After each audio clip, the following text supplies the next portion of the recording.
מובן מאליו לא זה שאני מגיע לכאן, אלא זה שאתם מגיעים לכאן. אני לא בטוח אם הייתי מגיע כדי לשמוע את עצמי באיזשהו מקום. אבל לכם אני מודה, וכמובן לבעלי הבית. ואני אנסה במהלך השיחה הזאת גם שנתברר בינינו, גם לשמוע הערות, כמובן זה גם חלק מהתפקיד, לא רק לומר דברים. אבל בכל אופן להוכיח שאני הולך ומייצג את הקבוצה שאולי היא הכי אדומה מבחינה חברתית, הייתי אומר, הכי ירוקה מבחינה סביבתית, הכי אפורה מבחינת ניקיון כפיה, הכי שקופה מבחינת ניקיון כפיה, הכי אפורה מבחינת חריצותה. ולקבוצה הזאת חסר מצביעים, ובזה אנחנו מתקבלים כרגע. יש לנו הכל, אנחנו מפלגה מושלמת, מצביעים, אין לנו באופן הולם את המעמד שלנו. ואני אומר את הדברים האלה משום שיש התלבטות קשה, זו מערכת בחירות, אני חושב החמישית, שבתוכה אנחנו נמצאים במצוקה שהיא מצוקה של הסחת דעת. פעם אחת אנחנו הצלנו את עמיר פרץ, ופעם הצלנו את מצנע, ופעם היה ציפי מול ביבי, ועכשיו זה הם או אנחנו, ואני מבקש קודם כל בסוגיה הקשה ביותר למרץ כאן לעשות סדר. והסיסמה שלי לגבי הדבר הזה, כשאני פוגש אנשים ברחוב, אני אומר להם, תאהבו אותנו פחות ותצביעו בעדנו יותר, בבקשה. זאת הבעיה המרכזית. אני מתחיל מן ההסבר הפשוט ביותר, שהוא מופיע גם בספרי האזרחות של כיתה ז'. אני מטיל נשיא המדינה את הרכבת הממשלה, וזה שיהיה ברור לגמרי. עכשיו, כהוכחה לדברים שאני אומר, שימו לב שביבי נתניהו בעצמו אומר שהוא רוצה לאחר הבחירות האלה לחוקק חוק שהמפלגה הגדולה ביותר היא זו שעליה ירכיב נשיא המדינה יטיל את הרכבת הממשלה. אבל מה שכתוב בספר האזרחות של כיתה ז' הוא שהנשיא מטיל את הרכבת הממשלה על אותו חבר כנסת שמסכים לכך קודם כל, ושיש לו את מירב התמיכה של חברי הכנסת וחברי הבית. כלומר, מעל 61 חברי כנסת כדי שתהיה התכנות להרכבת הממשלה שלו. ולכן אין שום קשר בין גודל מפלגת העבודה, שבמועמד שלה גם אנחנו תומכים, לנו אין יומרות לתפקיד הזה, אנחנו גם אין לנו, אני אומר בעצם מה לנו, אין עוד מעט. אבל אין לנו יומרות לעניין הזה, אנחנו ב100%, אנחנו עם בוז'י הרצוג, פה מותר, זה, אני חושב במחנה אפשר לקרוא לו בוז'י הרצוג, עם יצחק הרצוג, אנחנו ב100%, אתם יודעים מה, אנחנו מתחייבים להיות בממשלה של יצחק הרצוג, יותר מה שיצחק הרצוג מתחייב להיות בממשלה של עצמו. אני לא שמעתי עוד מהמחנה הציוני התחייבות שהם לא יושבים עם ביבי. עכשיו, כאשר אנחנו מדברים לא לשבת עם ביבי, אין כאן פסילתו של ביבי באופן אישי. מדובר בז'אנר, בשלטון, בתרבות פוליטית מקולקלת במדינת ישראל, שאיננה עוד תרבות של מנהיגים, היא תרבות של פרזנטורים. ישנם שם אנשים, לא נרמוז על שמות, אבל למשל מפלגה אחת שיש לה 19 מנדטים, יש עתיד. אשר אני פוגש את יאיר לפיד, והוא אחד האכזבות הגדולות, כי מהמחנה הזה של 19 מנדטים, ציפיתי לפחות שהם ינצלו את ההזדמנות בצורה אחרת כדי להביא לתיקון עולם. בכל אופן, זה כוח משמעותי מאוד. אני בתור מרץ מאוד מתקנא בזיקוקי דינור כאלה. אני בתור יש תמיד שאנחנו פתאום מגיעים להצלחות כאלה. הלוואי לנו היה את משרד החינוך, ואת משרד הרווחה, ואת משרד הבריאות, ואת משרד האוצר. משרד החלל היינו מבטרים כי אין לנו מומחים לנושא הזה. והיינו מנסים גם אנחנו להוכיח איזשהו דבר או שניים. ואז אתה מצפה שכאשר אנשים מביאים פוליטיקה חדשה, הם אוחזים את השור בקרניו, הופכים את הקערה על פיה, והנה הם מביאים מושגים מעולם האמת, מעולם אחר לגמרי, ולא היא. חוסר ניסיון הוא תנאי הכרחי לעשות מהפכה, חברות וחברים, אבל זה לא תנאי מספיק. צריך עוד משהו, צריך גם אג'נדה, צריך עקרונות, והדברים האלה לא נפתו משום מקום. תמיד זה מזכיר לי את גרצ'ו מרקס, הקומיקאי האמריקאי, שפעם שאלו אותו, אמרו לו, תגיד, מה, זה הדעות שלך? הוא אמר, כן, זה הדעות שלי, אבל אם אתם לא אוהבים את זה, יש גם דעות אחרות.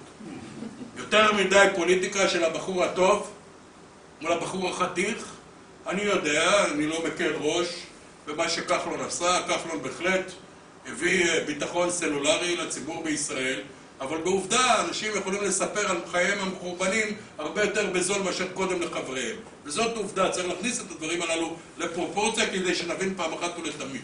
וכל המפלגות האווירה האלה שבנויות על חמלה ועל תוכניות שהן תוכניות שהבור מתמלא מחולייתו כביכול, אין להם שום קשר עם המציאות.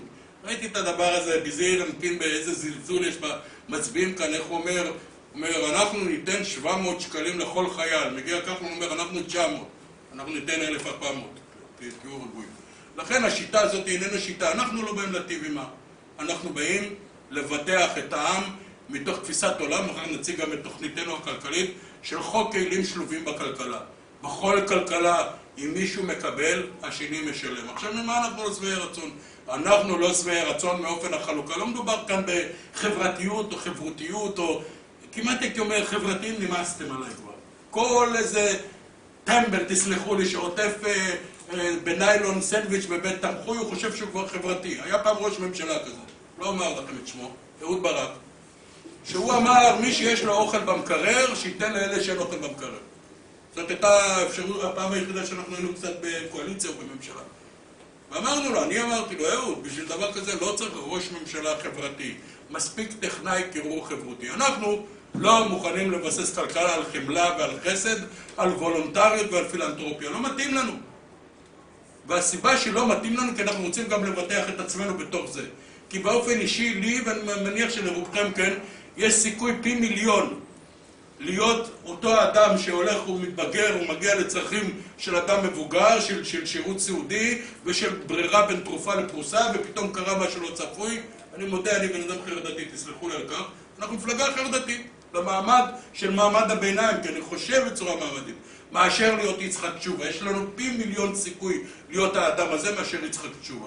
ולכן אני אומר, אנחנו מדברים על צמצום סוגריים וכינוס איברים, על הפיכת הכלכלה הישראלית מכלכלה שבנויה על עיקרון שפחות אנשים כל הזמן מקבלים יותר, ויותר אנשים כל הזמן מקבלים פחות, מן הסיבה הצרופה והפשוטה, לא בגלל שאנחנו איזה אנשים אלטרואיסטים, אלא משום שאנחנו שייכים לאותו מעמד שכל הזמן יקבל פחות.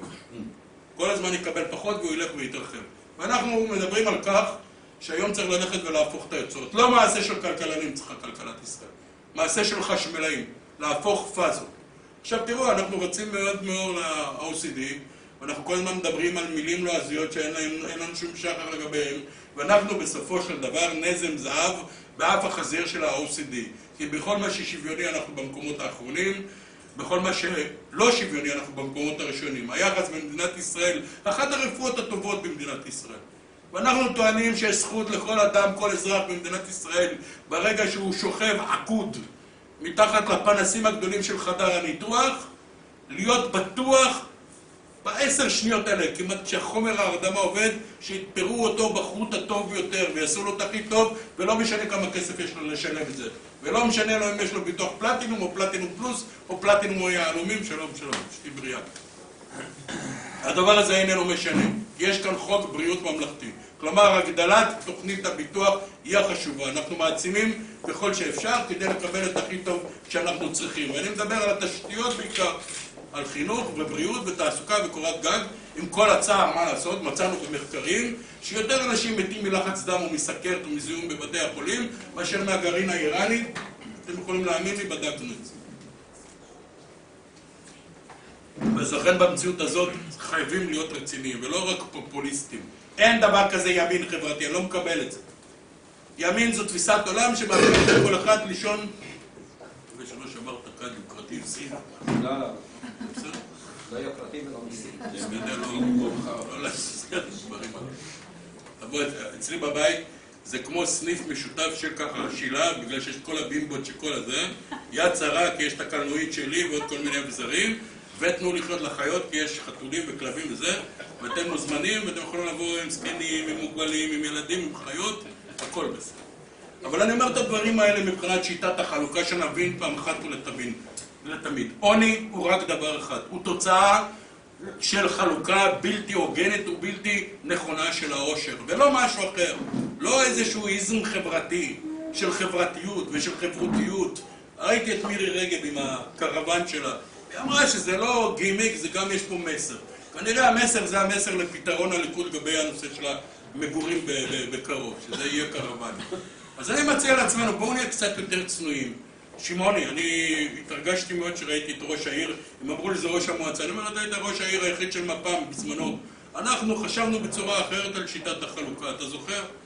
ואמרנו בסופו של דבר לכל בן אדם במדינת ישראל הצנועה היא, שהייתה בהקמתה, שהייתה במחסור גדול, ודאי וודאי שהיום המשאבים והטכנולוגיות הם לאין ארוך יותר רבות ויותר מפותחות. חשבה מדינת ישראל, היו לה הרבה שטויות שהיא עשתה, אבל חשבה שהיא אחראית, היא פטרנליסטית אולי, לאותה הסיטואציה שבה אנשים מגיעים הנה, וצריך לתת להם גם קורת גג, וגם עבודה, וגם בריאות, וגם חינוך. אלה דברים אולי מיושנים, אבל אני אמרתי מראש שאני מייצג את הפוליטיקה הישנה, היא המיושנת, לא המודרנית הזאת, שעוזבת כל אדם בסופו של דבר, בסופה של הנפילה, להיאבק לבד לבדו. ולכן במציאות כזאת, שציר אחד, ואני אומר זה ציר מעמדי, כי היום אנחנו לא מדברים על הדבר הזה, אבל זה ציר מעמדי אחד עובר ומחבר בין האתיופים בקריית מלאכי שלא מזכירים להם דירות, לבין הערבים בצפת שלא מזכירים להם דירות, לבין האנשים עם פיגור בקריית חיים שלא מזכירים להם דירות, לבין ההומואים והלסביות ברמת גן שלא מזכירים להם דירות. ציר אחד עובר בין מגבות ערד, שזאת הייתה כל הציונות כולה של האנשים הללו, לעשות מגבות, לקום בבוקר ולעשות מגבות, זאת הייתה תכלית חייהם. לבין גבעת עמל, אנשים שנשלחו לעשות פעילות בשם מדינת ישראל, שהיה להם תפקיד, והיום מנערים אותם מן השטח, כאילו הייתה זו מפה שמנערים ממנה את הפירורים, לבין חצור הגלילית, לבין זה, לבין האחיות, לבין העובדות הסוציאליות, לבין המורות, לבין המורים, לבין אנשי ההייטק, לבין כל אדם שרוצה ומאמין שאפשר לחיות בצורה אחרת ובחלוקה אחרת, והוא מסוגל לצמצם קצת את הגרידיות שלו, כדי להיות קצת יותר בטוח. זאת היא תפיסת העולם של מרץ. מרץ היא מפלגת שמאל, ואין שמאל שהוא לא סוציאליסטי, ואין סוציאליזם שהוא לא שוחר שלום, ואין שוחר שלום שהוא לא מצביע על פתרון קונקרטי, ואנחנו עושים את כל אלה ביחד. ולכן אני אומר, כשאני בא לאנשים ואני אומר להם למה להצביע למרץ, אני אומר להם, מרץ, אתם מכירים אותנו מקודם. אני מראש מתנצל, הדעות שלנו במצע דומות לדעות שהיו לנו במצע הקודם, והן כנראה יהיו דומות לדעות שיהיו לנו במצע הבא, ואני בכלל מתנצל שיש לנו דעות. אני יודע שזה לא באופנה, וזה לא מקובל, ואנחנו פועלים בפוליטיקה אחרת לגמרי, אבל זה מה יש, משום שאנחנו גם מסתכלים למטווח קצת יותר רחוק. למה יקרה גם ב100 שנות הציונות הבאים? למה הדור הבא משימתו לקחת ולעשות את המדינה הזאת, למה שחלק מאיתנו, ואני רואה שאנחנו בגיל דומה, כי אנחנו כולנו סבים וסבתות, כולם, נכון? יש הרבה כאלה, זה מושלם. נכדים זה הדבר הכי מושלם בעולם, המגרעת היחידה שיש להם זה ההורים שלהם, תאמינו לי, זהו. חוץ מזה מושלם. מה? היתרון שלהם שבסוף הם הולכים הבאים. אתה יודע, שלונסקי פעם, כשנולד לו הנכד הראשון, אברהם שלונסקי, אז הסתובב, תתאבס בתל אביב, כולם אמרו לו, מה בגדיל, אז נולד לך נכד, בדיוק מה קרה? הוא אמר, אל יקל הדבר בעיניכם. כל חתול יכול להיות אבא, אבל רק אדם יכול להיות סבא. ולכן אני מאחל לכל החבר'ה האלה פה, שתהיו סבים וסבתות לנכדים ולנינים, כי זה העניין עם כמה שפחות מאבק. אני כבר עייף מכל הזמן להיאבק, הרי ככל שיש יותר מאבק זה סימן שההגינות פה, הבלתי הגינות היא שולטת כאן. והנורמות הציבוריות הן כפי שהן היום. כל אחד מכם, אם היו אומרים עליו, אתם יודעים מה, 1 פרומיל במה שאומרים על שרה נתניהו, על אולמרט או משהו כזה, אני הייתי קובר את עצמי 50 מטר באדמה, ולא יוצא 30 שנה מפת הבושה. ואמר הצרפתי, ז'אן ז'אק רוסו, אמר, הבושה היא בת לווייתה של היכולת להבחין בין טוב לרע, וברגע שאין בושה, אין יכולת להבחין בין טוב לרע. אבל זה מה שקורה כאשר מי שמוביל את המדינה הזאת, אלה לא מנהיגים, הם פרזנטורים שהשליחות שלהם יותר חשובה, שהם יותר חשובים משליחותם שלהם. ואז אתם רואים תופעה, כמו שאתם רואים היום חיזיון, שראש ממשלה מוכן לחרב, לשרוף, הכל כדי לבנות לעצמו תפאורה מתאימה למערכת הבחירות. היו תופעות כאלה ברומי העתיקה, מישהו זוכר, איך שקראו לזה, כדי לחבר כל מיני יצירות. והאמינו לי, אני לא מגזים כאשר אני רואה את הדברים האלה. אנחנו, מה לעשות? אני בא מתנועה שמדברת בגוף שני רבים, ולא בגוף ראשון יחיד. זה הדרך שלנו. ככה לעשות את הדברים הללו. ולכן אני בא אליכם היום ואני אומר, בדמיון אני מעריך שרוב האנשים פה מתלבטים בעצם בינינו לבין המחנה הציוני, מפלגת העבודה, עם ציפי לבני. בוז'י, אני אומר לכם, אני מאוד אוהב את הבן אדם הזה. לגבי ציפי לבני, אף פעם לא הבנתי את הקסם שלה, לא הבנתי את החן שלה. לי זה תמיד מזכיר, אתם נוסעים לפעמים בכביש, אתם רואים בצד שמאל של הכביש, תקועה לכם מכונית 70 קמ"ש והיא לא זזה. ואתה מעיר לה וזה, והיא לא זזה, היא תוקעת אותך שם. לא יודע למה ציפי לבני, זו האסוציאציה שהיא תמיד מעוררת בי, והיא נראית לי כמו אישה שמוכשרת לעמוד תמיד במקום הנכון ליד האנשים הנכונים. אז זה מה שיש לי לומר, אבל איך אומרים, אני מפרגן לאחותי הגדולה מפלגת העבודה, כי אם באמת מהמצב שהם היו, הם עלו למספר המנדטים האלה, אז סבבה, כל איש וטעמו עמו, מה אכפת לי? שזה יהיה טוב. אני מאחל הצלחה גדולה למפלגת העבודה, אבל אני מאחל עוד יותר הצלחה לעצמנו. אני יודע שבעקבות הבחירות האחרונות, שהיו בפריימריז של מפלגת העבודה, מפלגת העבודה ברמה הצורנית ניתן יותר לנו. והאמת צריכה להיאמר, יש אנשים היום בתוך מפלגת העבודה, שבהחלט היה להם מתאים להיות במרץ. זה בעיה שלנו שהם לא במרץ, כי לא היה מספיק מקום במרץ, וזה בעיה שלהם שלא באו למרץ, כי אם הם היו באים, אז היה יותר מקום במרץ. זאת אומרת, יש כאן איזשהו משהו של תרנגולת וביצה, ופה בעניין הזה אני קובע כלל, הביצה קדמה, כי אחרת אי אפשר לגמור את הדיון הזה. בסדר? הם צורנית דומים לנו יותר, אבל האנשים האלה שדומים למרץ, הם אינם מקבלים את ההחלטות, והם לא המיינסטרים בתוך התנועה מפלגת העבודה, כי התנועה זה התנועה יש עתיד, קדימה, איקאה וכל התנועות האלה, שיהיה ברור לגמרי. זה רמת העקרונות, ואפילו אני מצטער שאני אומר את זה על איקאה, כי אני הרכבתי מיטת קומותיים לנכדים שלי מאיקאה, תאמינו לי, יש להם יותר אידיאולוגיה מאשר בקבוצות הללו. אבל הם שם, וטרכטנברג איננו הנביא הכלכלי שלנו, אני רוצה שיהיה ברור לגמרי. לא בהתייחסותו לדברים המרכזיים של החברה הישראלית. בנושא של האחריות של המדינה לגבי אזרחיה, בנושא של שינויים במערכת המיסוי. במדינת ישראל נכון לעכשיו יש יותר מיסים עקיפים מאשר מיסים ישירים. ואני מבין שכל אחד גם יודע מהי המשמעות של הדבר הזה. מדוע כאשר יש יותר מס ערך מוסף ומס קנייה יותר מאשר מיסים ישירים, המצב הוא מקולקל, כי אנחנו פוגעים בצורה הכי רגרסיבית ברוב האנשים. ומאס לסיפור הזה שכל פעם הפופוליסטי, שכל פעם מספרים לי אותו, שלמה אנחנו צריכים לסבסד את הלחם? הרי מי יקנה את זה? יקנה יולי אופר. יולי אופר בתוך הסל לחם שלו, ממש הלחם האחיד הוא שקובע. ומס ערך מוסף, אם איננו מס רגולטורי, ואיתו אנחנו יכולים לכוון דברים, אז בשביל מה אנחנו בכלל צריכים את הדבר הזה?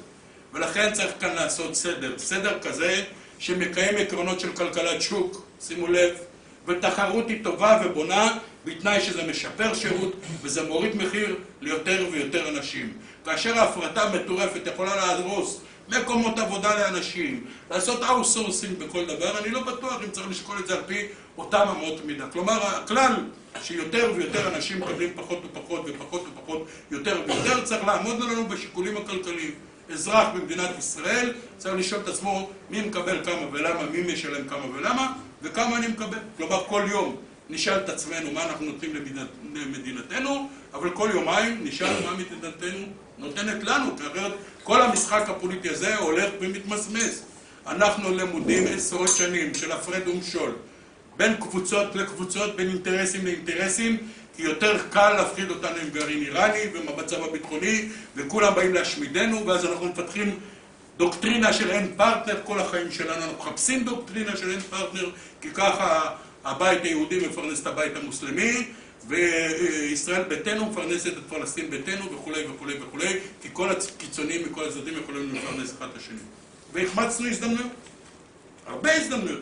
אני למשל חושב לעצמי, מה היה קורה אם אחרי ההסכם החד צדדי בגוש קטיף, במקום הסכם חד צדדי אנחנו דווקא היינו נותנים את הנכסים האלה ומחזקים את אבו מאזן, שהצלחנו לסמרטט אותו, לא, היה לו פוטנציאל להיות סמרטוט, אבל אנחנו הצלחנו לסמרטט אותו עד סוף, יכול להיות כמעט עד מצב בלתי הפיך היום. מה היה קורה אם לא היינו מבקשים והורסים את כל ומחרבים את כל הבתים האלה ודווקא מוסרים לרשות, ואפילו אולי מקבלים על זה קצת כסף, ואולי מתחילים לזרוע זירי שלום ולחזק פרטנר שיכול היה להיות פרטנר.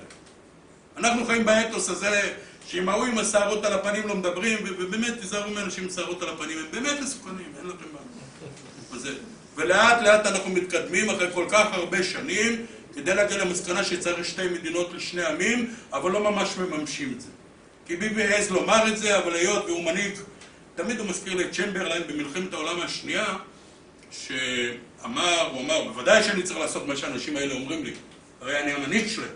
כלומר, דני דנון מכתיב יותר לביבי נתניהו מאשר אובמה מהבחינה הזאת, וככה הדברים עובדים הפחד מן הקרוב. חסר האחריות הזה שקיים כאן, וזאת אחת הסיבות לביביזם ולא לביבי עצמו, אבל הדברים האלה יכלו לקרות אחרת. ולנו יש אינטרס שהם יקרו אחרת.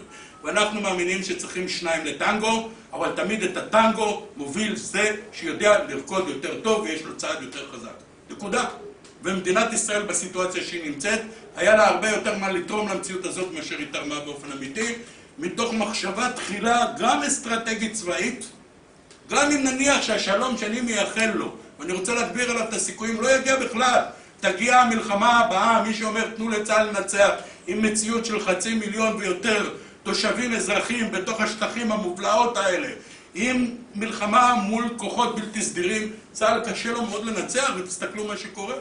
מה זה לנהל משבר? כאילו מה זה אומר? שכל שנתיים אנחנו הולכים לעוד מלחמונת ולעוד מלחמה? לגבי הילדים האלה שפשוט אינם כאן והם הלכו כי הם לא בחיים, כל הדיון הזה שאנחנו מדברים עליו הוא לא מעניין אותם יותר. אני שמאלן, מה לעשות? יש כאלה שאומרים שמאלן מניאק. אותי מעניין הבן אדם קודם כל, לפני הכל, ואחרי זה המדינה, ואחרי זה המורשת שלו, שמולה אני עומד כבן חורין, ואני לומד מתוך המורשת שלי את הדברים הכי חשובים שאני רוצה לבחור אותם. כיהודי אני אומר, כיהודי אני אוהב את ארץ ישראל השלמה כל כך, יותר מן המתנחלים, עד שאני מוכן להסתפק בחלק ממנה.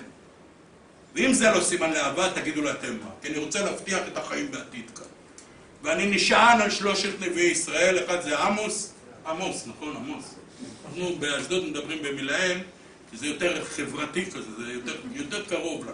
עמוס, שהוא היה הנביא החברתי שדיבר על צדק, צדק תרדוף, ולא תעשוק גר ויתום ואלמנה, ועל ישעיהו שדיבר על וכיתתו חרבותם לעתים וחניתותיהם למזמרות, ועל ירמיהו שדיבר מאסתי בזבחיכם, הוא אמר, נמאס לי, תעוף לי מהעיניים כבר עם כל השטויות שלכם, על הפולחנים שלכם. זה חופש הבחירה, ולכן 3 החלוקות שמרץ מאמינה בהן. היא חלוקה מחדש של העושר הלאומי, שהיא הופכת את הפאזות, שהיא מקבלת מחדש אחריות, שהיא עושה מה שהיא עשתה ברמת האחריות של הפעם עם המשאבים שיש לה היום, שהופכת את היוצרות, מה שהזקן אמר במאה הקודמת, ממעמד לעם, ל100 השנים הבאות, עלינו להיות מעם למעמד, ועוד 100 שנים נחזור שוב להיות עם. עכשיו צריך להיות מעמד, כי יש ציר אחד שעובר והוא הולך על הראש של כולנו, ואנחנו הופכים לאט לאט, הטבע שלנו הופך לטבע של אישה עמוקה שהולכת לבעל שמכה אותה מחדש, פעם אחרי פעם, אני לא מבין את הדברים האלה. אבל אנחנו נהיה שם, ואנחנו נהיה עם המאבק הזה, משום תפיסתנו האידיאולוגית, כי התפקיד שלנו זה להצביע בעד כל האנשים. והחלוקה השנייה היא חלוקת ארץ ישראל, ומלבד העניין האסטרטגי שאני מדבר עליו. כי אף אחד לא זוכר שהניצחון הכי גדול של מדינת ישראל פשוט שכחו. מול כל עמי הערב וכולי, קרה כאשר היינו בגבולות המצומצמים ביותר. מה קרה פתאום? הרי להפך, הטכנולוגיה משתנה לרעת העומק האסטרטגי. אבל, הכי חשוב, מי שמדבר חברתי ורוצה להגדיל עוגה, המחצב העיקרי של כל כלכלה במדינת ישראל לעולם, רגע,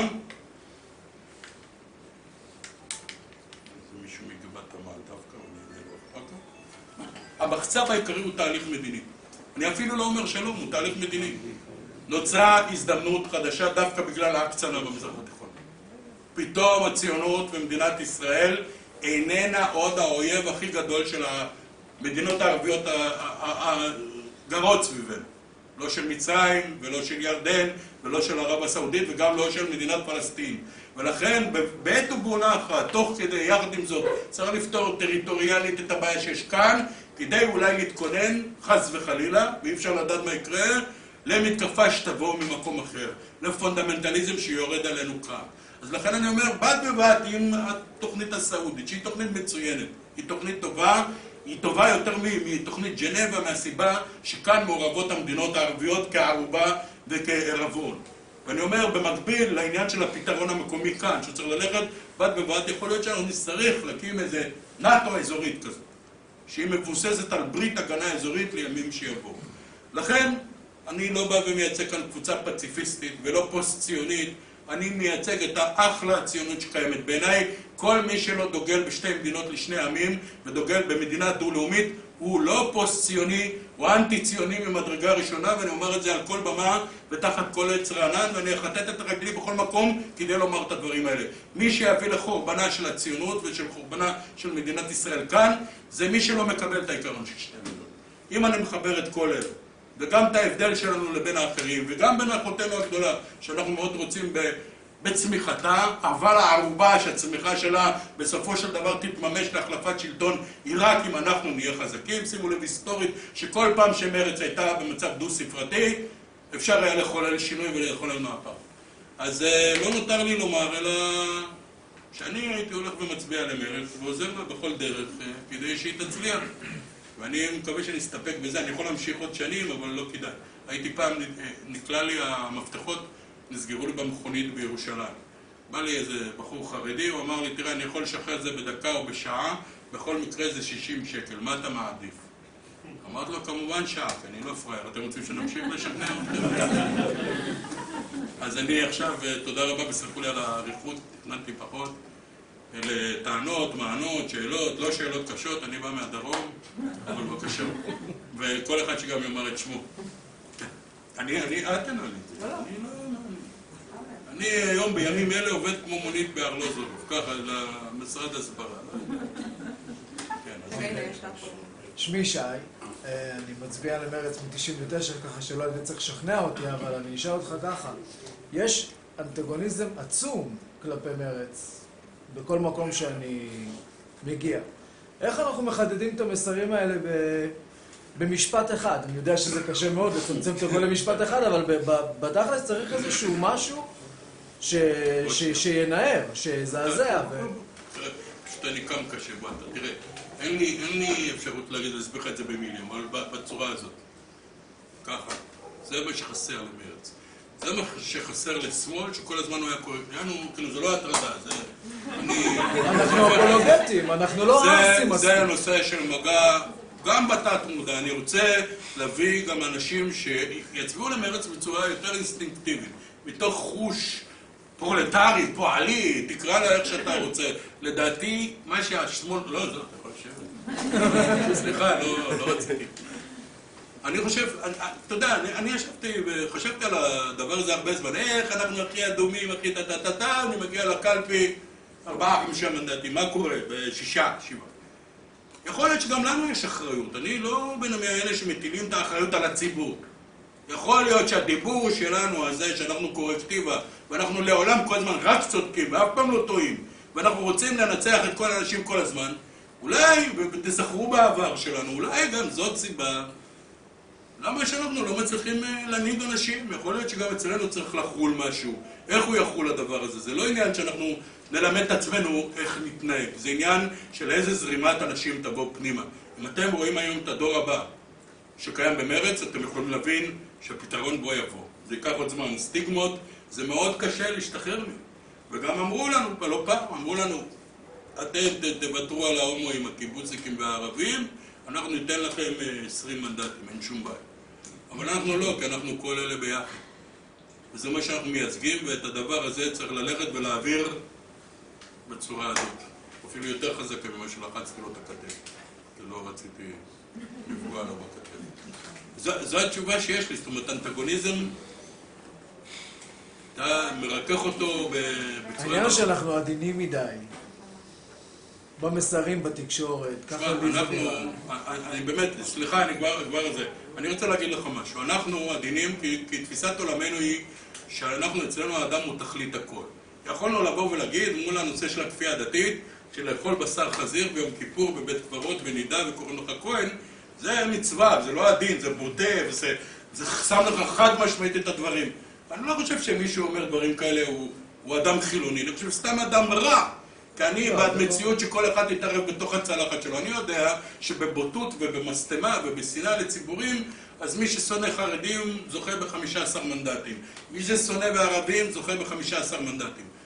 אולי אנחנו צריכים ללכת להביא מפלגה ששונאת, אני יודע מה, נכים וזקנים, אז נביא 30 מנדטים. לא יודע, אני אומר... למה לא נכריז על הבית היהודי כאנטי-ציונים לצורך העניין? אבל הנה הכרזנו. אני מודה לך שאני הכרזתי בזה הרגע. אני לא רק הבית הציוני, כל מי שאיננו דוגל בפתרון הזה של שתי מדינות הוא חורבן של הציונות. זה חד משמעית.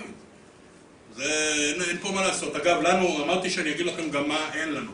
אין לנו דוגמניות וכדורגלנים, מהסיבה הפשוטה שאני אישית עונה על שתי הפונקציות האלה. אין לנו קלטות מלוכלכות של שולה וויקטור שם טוב, אני מקווה. ואין לנו רוטציה בתפקיד על ראשות הממשלה, כי אנחנו מסתפקים בהרבה פחות מזה. כל הדברים האלה אין לנו, ואתם יכולים להיות בטוחים שגם לא יהיו לנו בעתיד. ואין לנו זכאים מפאת חוסר הוכחות, כי אצלנו לא מגישים כתבי אישום, אין לנו אנשים כאלה. שזה ברור לגמרי. בבקשה, סליחה. שמי רפי, ואני רוצה לייצג את האנטגוניזם, או לפחות חלק קטן ממנו. עם הדעות של מרץ אני מזדהה ב100%, אבל יש היום הזדמנות להחליף את השלטון. עכשיו, מפלגת העבודה נאבקת על כל מנדט. היא לא יורדת בסקרים, אבל הליכוד עולה. למה כשאני אצביע למרץ, אתן לך 5 או 6 או 7 או 8 או 10 מנדטים למרץ, כאשר זה יגרום לכך שהנשיא יטיל את הרכבת הממשלה על הליכוד? זה מה שהסברתי קודם, הנשיא יטיל את הרכבת הממשלה על מי שיזכה ביותר מנדטים. עכשיו, תאר לעצמך, בואו ניקח סיטואציה שיכולה לקרות, חברים. on the face, בואו נתאר לעצמנו שמרץ נעלמת מן המפה, ואיתה 4 המנדטים שיש לה עד גבול החסימה. בחיים לא יהיה שינוי גושי, אתם לא מבינים את זה? אני לא יודע כמה הסיכוי שלו מאוד גבוה היום, אבל הסיכוי של, וזה מה שהסברתי קודם, כאשר אתה מצביע לנו, אתה פעמיים מצביע לבושי. פעם אחת כי אתה מצביע לשינוי הגוש, ופעם שנייה כי אתה שם את זה בתוך כספת בטוחה לגמרי. עכשיו תגיד לי אתה, אני שואל אותך. אני מצביע למרץ, אני מוריד. מה אתה מוריד? אתה מוריד את הכל למפלגת העבודה, אבל אתה נותן את הכל למרץ, שהוא נמצא באותו מקום, והרבה יותר... אבל לא באותה מפלגה. אבל למה אתה... רגע, אתה אומר לי שאתה בדעות של מרץ, אבל יש לך בעיה עם הגוש. אז עכשיו, לא מבין את ההיגיון בדברים האלה. תקשיב, אם אתה תומך במרץ, ומרץ מבטיחה לך את הגוש, אני קורא מהרצוג לקבל את הרכבת הממשלה במשהו? אנחנו קוראים במה, אנשים חושבים. זה בדיוק הבעיה, כי עכשיו, לפי הסקרים כרגע, אין סיכוי לגוש שמאל להקים... ואם נקטין את מרץ יהיה לה סיכוי. כן. לא, אבל תהיה סיכוי לממשלת אחדות. תראו, חבר'ה, כל הרעיון, מי שרוצה ממשלת אחדות, אני מודיע, אל תצביעו בעדנו. מי שרוצה ממשלת אחדות שלא יצביע למרץ בשום פעם. אבל השאלה, מה הרע במיעוטו? מי הרע במיעוטו? כרגע לא נראה שיש איזשהו סיכוי להקמת ממשלה חברים, אבל הרע במרעו זה אותה ממשלת אחדות. בסיטואציה הזאת... רגע, אבל יש פה אנשים... שנייה, לא, אני רוצה שנבהיר, כי זאת הנקודה הכי פרובלמטית, ואני באמת רוצה שנבהיר אותה עד הסוף. למה אין סיבה לעשות את הדברים הללו? אני אומר שוב, כי כאשר אתם מצביעים למרץ, אתם מגדילים את הגוש, הרי הקול שלך במרץ לא הולך למקום אחר. אין לך איזה מחשבה שאנחנו נתמוך בביבי נתניהו בראשות הממשלה, או בבנט, או whatever, או בשר החדש, שהוא לא רצה לשבת איתנו, אני לא בטוח אם הוא יישב בכנסת, בכלל לא בטוח איפה הוא יישב. אחרי הבחירות האלה זה ממש לא קשור כרגע.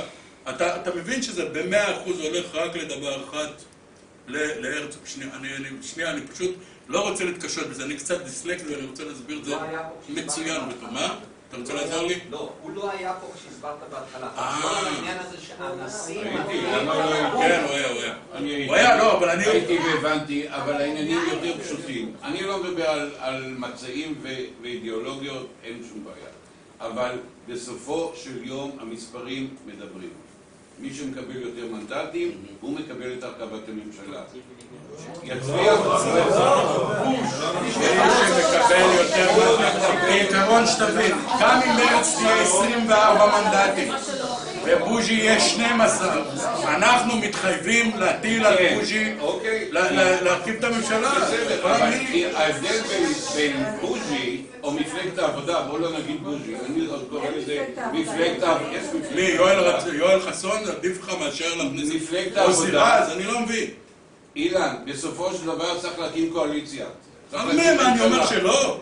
עכשיו, אם אתם רוצים ממשלת אחדות, היא מפלגה מרכזית גדולה. השאלה מה האפשרות המציאותית שלה? ממשלת אחדות, אני אומר כאן את דעתי, ממשלת אחדות היא הממשלה הגרועה ביותר מסוגה, ואני רוצה להמחיש מדוע. משום שזאת ממשלת שיתוק לאומי לאורך כל הזמן. זאת אומרת, לא די בכך שלא יקרה שום דבר, אלא גם תהיה תמיד הסחה והשתמשו בביטוי ממשלת אחדות לאומית. אחת הטעויות הגדולות במפלגת העבודה, אם אנחנו רוצים ללכת היסטורית אחורה, כמו שבגין היה לו את האומץ לחכות 29 שנים לבנות אלטרנטיבה, מפלגת העבודה אצה לה הדרך. מדוע? כי הייתה צריכה את הכיסאות בתוך הממשלה. אני מדבר בדיוק על אותה תקופה שעמיר פרץ, חברי הטוב, באמת הטוב, בלי מחאות, הלך ונבחר להיות יושב ראש מפלגת העבודה. זה היה מפנה היסטורי, מבחינת הדמות של תנועת העבודה במדינת ישראל, מבחינת כל מה שאתם רוצים. אבל אצה הדרך והלכנו לממשלת אחדות לאומית רחבה, זה היה אולמרט, אותה גברת בשינוי הדרך, זה לא משנה. בוז'י וברק ישבו בממשלה של נתניהו, האם זה חיזק את מדינת ישראל בתקופה הזאת, ממשלת האחדות הלאומית הזאת? אני אומר לכם חד משמעית לא. עכשיו יכול להיות שלא יגיעו להכרעה וזה יקדים את הבחירות הבאות, אוי ואבוי לנו שהדבר הזה יכול לקרות, אבל בכל מקרה ממשלת אחדות לאומית זה האסון הכי גדול שיכול להתרחש כאן. ועכשיו אני, באמת, בואו ניגש למספרים. לא, סליחה, אני אומר... אילן, אתה מעדיף כרגע ממשלה בראשות הבחירה שלך בממשלת אחדות, בין ממשלה של ביבי עם בנט עם ש"ס? כן, חד משמעית, כן, מה? אני צריך לתת לזה גושפנקה של מפלגת העבודה? מה, כאילו, זה בנט שמי שתומך בו זה מרב מיכאלי? שבכלל היא שייכת לשם בגלל סיבות מקריות לחלוטין? עכשיו, אבל אתם לא ערים למה שאמרתי בסוף הדברים. תראו לעצמכם שקורה אסון ומרץ לא עוברת את אחוז החסימה. 4 המנדטים של מרץ הם עפים לגמרי החוצה. הם לא בתוך הגוש הזה. הם לא בתוך הגוש הזה. אז מה, איך חיזקנו אז את בוז'י? גם בוז'י בעצמו מבין את הדברים הללו. הוא בעצמו מבין את הדברים הללו. עכשיו, באמת צריך עניינית לראות את הדברים. אם אנחנו רואים באמת את הדברים עין בעין, סליחה. אפילו מפלגת העבודה תהיה 30 מנדטים בלי מרץ בכלל. מה זה ייתן בדיוק? אנחנו מתחייבים פה בכל מנדטים שיהיו למפלגת... עם מי? שי, כל מספר מנדטים שיהיו למפלגת העבודה, כל המנדטים של מרץ יהיו רק עבור בוז'י. הם לא יהיו עבור ממשלת אחדות, נכון. הם לא יהיו עבור ממשלת נתניהו, הם לא יהיו. חברים, יש פה אנשים בשקט. קוראים לי יוני. יוני. אני עוד רוצה להקשות בעניין האריתמטיקה. אני גם קראתי את הספר הזה בכיתה ז'. הנשיא מטיל על זה שמקסימום חברי כנסת אומרים שהוא ירכיב. השאלה הרלוונטית בעיניי זה מה יעשו אלה שהם מגדירים את עצמם באמצע, כחלון, יש עתיד. איך אתה מתמודד עם הטענה שככל שבוז'י ורק בוז'י יהיה יותר חזק, אז אותו so called אמצע ימליץ עליו, וככל שמפלגת העבודה תהיה יותר שקולה לליכוד, בטח מתחת, אז אותו אמצע אין סיכוי שהוא הבנת את השאלה. זאת הדילמה. לא, אני אלך הרבה פחות רחוק מאשר כיתה ו' שאני הייתי מזמן, ואתה היית פחות מזמן. אל תבנה. אני אלך לבחירות האחרונות שבה עם ציפי לבני זכתה ב-28 מנדטים, ומפלגת הליכוד ב-27 מנדטים. 29 ו-28. סליחה, אמרתי לכם שאני דיסלקט, אבל שמרתי את הפרופורציה. אני אלך לסיטואציה הזאת, ומה קרה? אז עכשיו תראה, אנחנו מאוד מאוד גמישים, אתה יודע מה? גמישים הרבה יותר לקראת העניין הזה מרץ, מאשר ליברמן בעצמו. אנחנו אמרנו שאנחנו הולכים לממשלה שבה ביבי לא יהיה ראש הממשלה, על קווי יסוד שהזכרתי אותם פה בעניין החלוקות, ושכל מי שמשתתף בה יביא פתק מהמשטרה שמותר לו להיות שם. זאת אומרת, אני רוצה לתת את כל הסיכוי שתורכב ממשלה. אנחנו מתים להיות בממשלה, אנחנו רוצים להיות בשלטון, יש לנו מה להוכיח בשלטון הזה, שינסו אותנו פעם אחת. אז אני לא מבין למה כחלון צריך להיות, זאת אומרת, הבעיה של איך כחלון עושה תחשוב, כאילו מה אתה יוצא מנקודת הנחה? שכחלון לא ירצה לשבת עם מרץ, הוא יעדיף לשבת עם ש"ס? המחשבה שלי שכחלון, כדי להיות בפנים, כחלון ילך עם מי שיהיה חזק יותר. אם בוז'י יהיה חזק יותר, כחלון ויש עתיד ילכו איתו. אבל למה שהוא יהיה חזק יותר כאשר אני יחד עם בוז'י? אני יחד עם בוז'י לצורך הספירה. הדבר הראשון שעושים אותו, תראה, יכול לו עקרונית, גם נניח שאלו אותי, למה לא הלכתם ברשימה משותפת? לפני שהסיפור של ציפי לבני נבחן. כאילו, למה לא הקמתם את המערך או משהו בדמות החזית הלאומית שהקים דה גול בצרפת? אני אסביר לכם, התשובה היא גם עוד יותר טובה. כי הגענו למסקנה חשבונאית, אחרי שבדקנו את זה, שאנחנו לא נותנים תופס אנרגטית. כלומר, השלם שלנו לא יותר גדול מסכום החלקים שלו. ואז כל הרעיון הוא כאן ממו, שמפלגת העבודה, ביצירה החדשה שלה, תיקח קולות מן הימין ולמרכז, זה על פי סקרים. על פי בדיקה וסקרים. בדקנו את זה כמה פעמים. כל הרעיון, הרי מה קרה אז? ברגע שאנחנו חברנו למפלגת העבודה, דפקנו להם את הקולות מהימין, והם דפקו לנו את הקולות מהשמאל, זה מה שקרה בסופו של דבר בחיבור, באופן היחסי בין שתי המפלגות. עכשיו, הרעיון כולו הוא שמפלגת העבודה, הרי מה איזה תפקיד יש לה עוד מאשר לקחת מן המרכז את הקולות, מן הימין את הקולות? אם היא לוקחת ממרץ, אז זה חוכמה קטנה מאוד, תסלחו. זה פשוט אנחנו מגיעים לשום חשבון. ולכן בשום סיטואציה, בשום חשבון איך שלא תהפכו את זה, אנחנו לא יכולים לפגוע לעולם בסיכויים של בוז'י להקים ממשלה. אבל בוז'י בעצמו יכול לפגוע בסיכויים שלו יותר מאשר אנחנו יכולים לפגוע בסיכויים שלו. ואני אומר לכם, זאת התחייבות בחירות, ואתם יודעים יש לנו נטייה כזאת גם לקיים את הדברים שלנו. אתה בעצם אומר, אדייק בעיניים שלי את התשובה שלך, שכחלון עושה את כל החשבון. זאת הוא גם סופר את מרץ יחד עם העבודה. לכן עדיין תקף למרות החשבון של האמצע, מה שאתה אומר, תצביעו מרץ ותחזקו את בוז'י משמאל.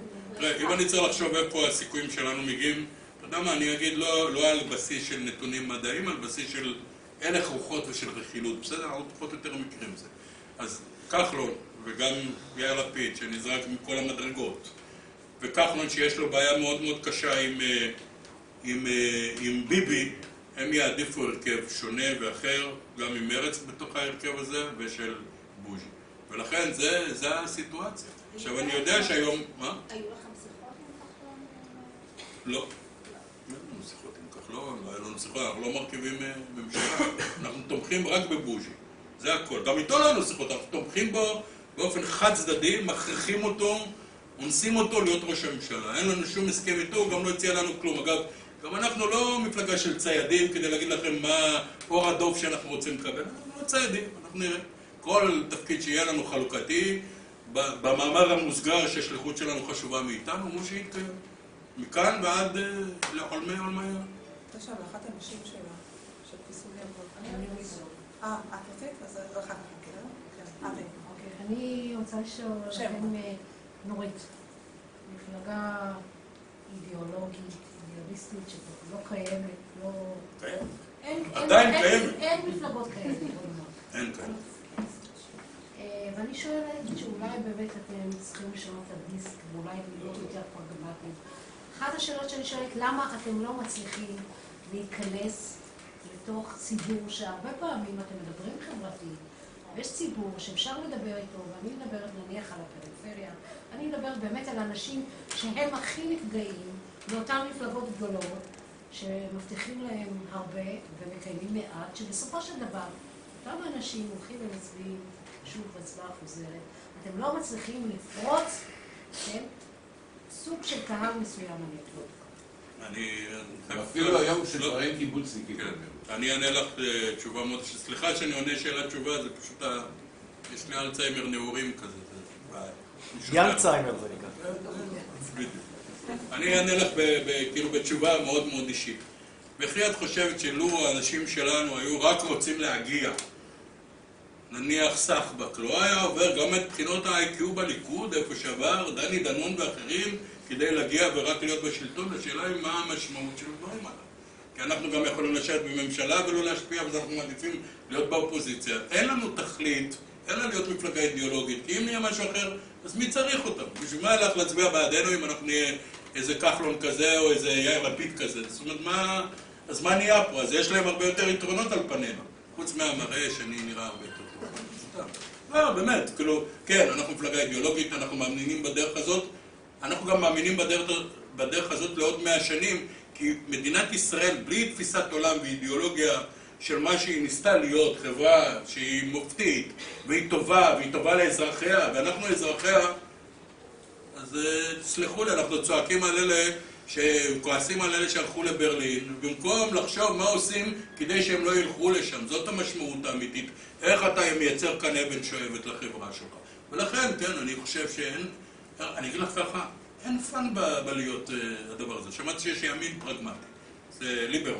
אבל אנשים גם יכולים להגדיר את עצמם איך שהם רוצים. מפלגה שדוגלת באופן פשיסטי כמעט הייתי אומר, בטרנספר, היא מגדירה את עצמה בתוך ימין פרגמטי. אז אני לא שותף להגדרות האלה. אנחנו דומים למה שהיינו, ואם נגוון נמות ככה, אבל אין לנו משמעות אחרת. אבל יש שינויים בחברה. בוודאי, תשמעי. בוודאי, תשמעי, אנחנו לא אני נראה לך... שלום לך. עכשיו באים, ראית? בבת אחת. נועם פעיל. שב בשקט, נועם פעיל. אנחנו...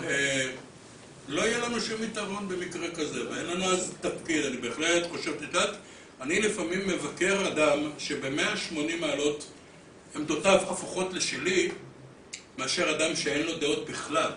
אני לא יודע אם אתם יודעים, אני החלטתי לנשיאות המדינה, וכמוני עשו מחצית מהסיעה שלי, להצביע בעד אדם, בעד רובי ריבלין, מסיבות אידיאולוגיות, ואמרו לי, אבל אתה יודע שיש לו עמדות נחרצות בנושא ארץ ישראל? ואני חשבתי ואמרתי, האדם היחיד שהיה לו איזה עמדות נחרצות, ואיזה גב, ואיזה מבחינה משמעותית משהו, זה היה רק רובי ריבלין. וצריך היה להיות אינטלקטואלית מספיק אמיץ לעשות את הדברים האלה, כי בשמאל אמרו, מה? איך? הוא ארץ ישראל השלמה, הוא לא מאכזב אותי אף יום. רק להגיד לכם, הוא פשוט לא מאכזב אותי אף יום. מה היו האלטרנטיבות השמאלניות שלי? להצביע בעד פואד, בעד... זה מה ש... ולכן יש כאן איזו דיאלקטיקה כזאת, והיא הייתה בסופו של דבר בהחלט רעיונית. כי אמרתי לך, אני... הכי חשוב לי, מה שהכי ריגש אותי נניח אצל אדם כמו רובי ריבלין, ואני מכיר אותו לאורך שנים, כי ראיתי אותו איך הוא מתנהל, ואני חושב שהוא הודח בגלל זה שהוא היה בסדר, לא בגלל זה שהוא לא היה בסדר על ידי ביבי, זה לראות אותו אחרי שהוא ירד מאיגרא רמא לבירא עמיקתא, איך הוא חבש בכבוד את הספסלים האחוריים של הכנסת, והיה אחד החרוצים בחברי הכנסת אחרי שהוא הופל על הפנים. דיבר אליי אידיאולוגית הנושא הזה, ואמרתי, את זה אני רוצה אותו בתור נשיא שלי, הוא מתאים לי, למרות עמדותיו הקוטביות. אמרתי לעצמי, אם שמעון פרס הגדול לא הצליח להשפיע על התהליך המדיני, אז רובי ריבלין, עם אמונתו בארץ ישראל השלימה, ישפיע. אני רואה שמאז ועד עכשיו, אתם יודעים מה, הוא הסמן היחידי שיש במדינה הזאת, מבחינה ממסדית, שתומך בקו הפרוגרסיבי, השוויוני, הרעיוני, בכל הרמות. אז זה עניין של השקפה. אבל בגלל זה אני חושב שזה חשוב. כן, גם דברים שהיו פעם, ומורים שהיו פעם, ואני, אמרתי לך, תראה, אני אישית, אני גר עם אותה אישה, באותו טלפון, באותו בית, עם אותם דעות, באותה מפלגה, כל הזמן, מאז כיתה י' עד עכשיו. בסדר? אבל אני משנה את הטעמים מדי פעם, את הבוקסות, כי הזמנים משתנים. למשל, למדתי להשתמש בווייז. וזה נראה לי פלא, כאילו, כל פעם הוא אומר לי, הגעת אל היעד. אני אומר לעצמי, וואו, כאילו, איך הוא יודע את זה? איזה הישגיות. כן, כן, בשבילי זה הישג. כתוב בקורות חיים שלי, ניסיון חלקי בהפעלת האייפון. הייתה שאלה שלה לדבר.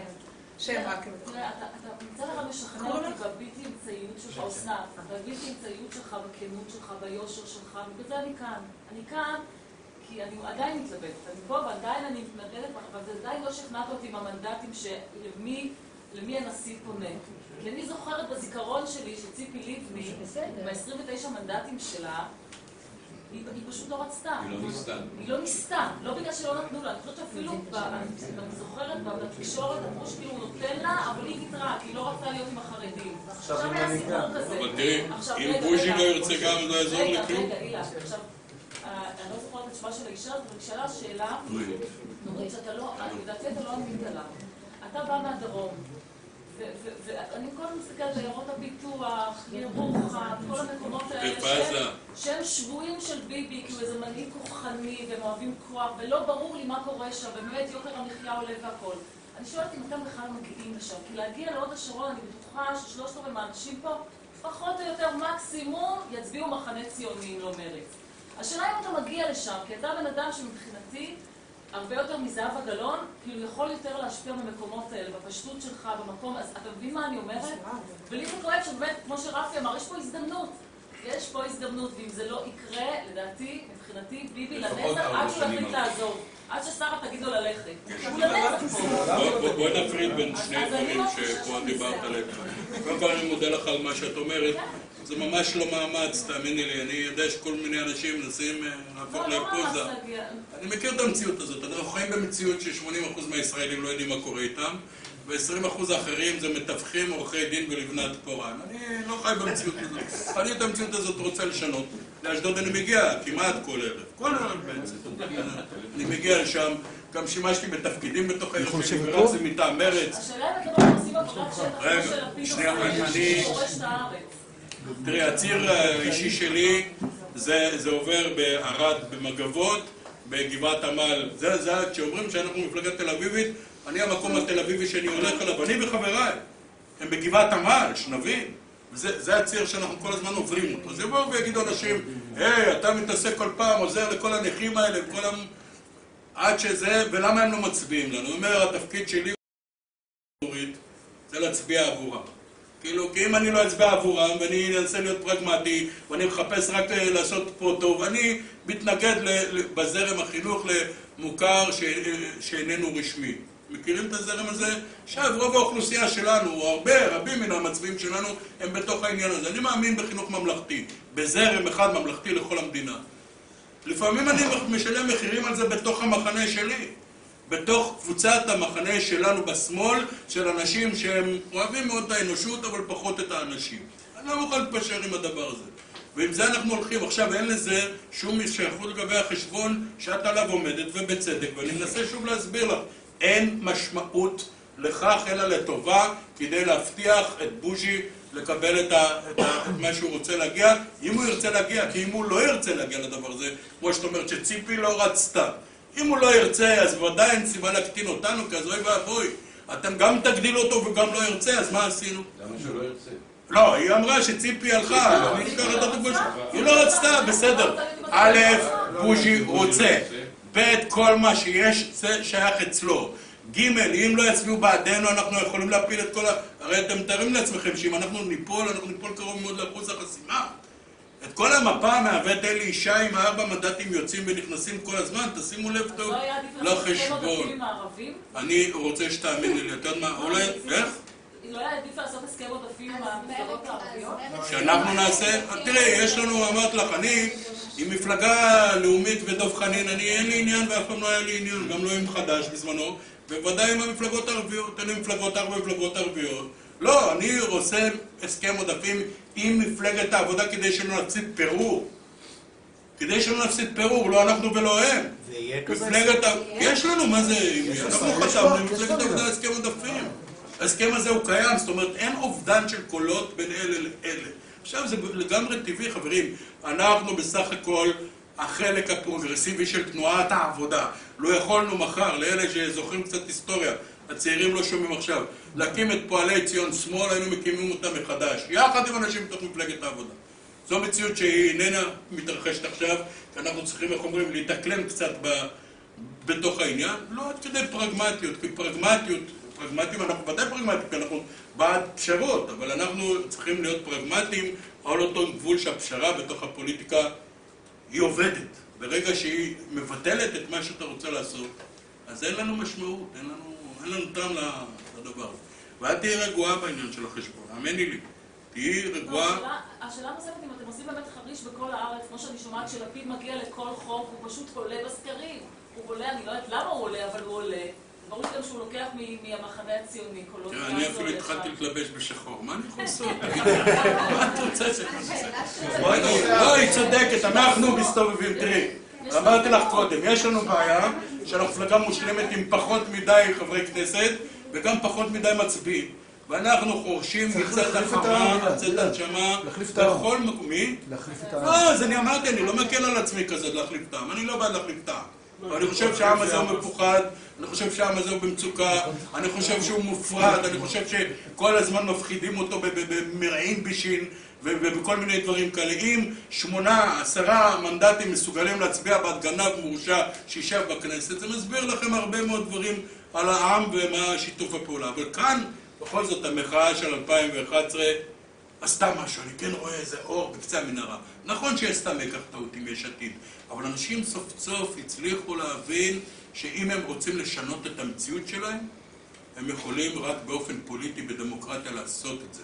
פעם ראשונה אחרי המון שנים, אני הסתובבתי לא רק ברוטשילד, הסתובבתי באמת בכל הארץ, ביוקני עם הייתי, ובכפר סבא וראש העין, כל מקום שהיו מעלים. פעם ראשונה ששמעתי מאנשים צעירים דיון מעמדי, ולא מסכני העיר. אנשים שעובדים מאוד מאוד קשה ולא מגיעים למחוז חפצם בצורה מכובדת ועצמאית. בעיניי זה כל התפקיד שלנו. כן. אז סוג של... עופר. כמה אתה? בן 25. מה הניסיון שלך? אז אני מאוד דיסלקט, אז כל המספרים פחות מדברים אליי. אז אני אלמד לך פטנט, אתה תמיד תגיד, זה היד של השעון או השנייה? כדי שלא תעסיקה. דבר איתי אחר. דיברת על הפחדה, על הקטע של יש הרבה פחד בשמאל, ואני רוצה כאילו לשאול אותך שאלה על זה. אני גם שומע בשמאל הרבה מאוד פחד מספרי כזה של נצביע למרץ, נצביע לימין, למחנה הציוני, לבוז'י, זה, אנשים כאילו מתעסקים מאוד אם מרץ לוקחים קולות מהעבודה, אם העבודה לוקחת קולות ממרץ, וכשאני רואה את העבודה ברחוב על אנשים סתם ככה, אז מאוד קשה לי לראות את העובדה שהרבה פעמים מוותרים על האנשים שנראים כאילו שהם לא הולכים להצביע לנו. כאילו, הרבה פעמים אני רואה מצב שבו אומרים, לא, מה, ליכודניקים? אנחנו לא נשכנע עכשיו ליכודניקים להצביע שמאל. ודווקא נראה לי שליכודניקים, בחלקם הגדול, זה אנשים שיצביעו שמאל. זה אנשים שיש להם סיבה להצביע שמאל בגלל שזה אנשים עובדים, זה אנשים כאילו שהם מהמעמד הביניים. אני נורא שונא דיבור על מעמדות בגלל שכאילו אנחנו מצדיקים את הקיום של מעמד זה. הנקודה שלי היא כזאת, איך אנחנו, לפי דעתך, עוברים את הסף הזה של הפחד מלגשת לאנשים שכביכול לא הולכים להצביע שמאל, והאם, לפי דעתך, זה צעד ששווה לעשות אותו? זה לא נובע מפחד. אני אמשיל את זה בדוגמה אחרת. נניח, אני אמרתי קודם שאני מאמין במהפכה כלכלית והכל, ולא בשנור, ולא בבתי תמחוי, ויבוא ילד וידפוק לי בדלת בבית ויגיד, אני רעב.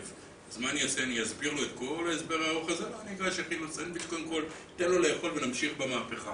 יש כאן סדר עדיפויות או תיעדוף, שהוא תיעדוף של משאבים שיש לך, של אנשים שיש לך, ואז לכן אתה ממקד את עיקר הכוח שלך במקום שאתה יכול לקצור. זה לא רק טבעי, זה גם ככה צריך לעבוד.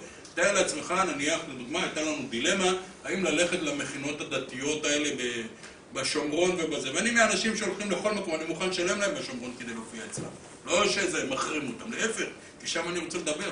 והיום אני ממית, כי הזמן שיש לי הוא מוקצב, הוא מוגבל, ואני צריך ללכת לראות בכל מה שיורה.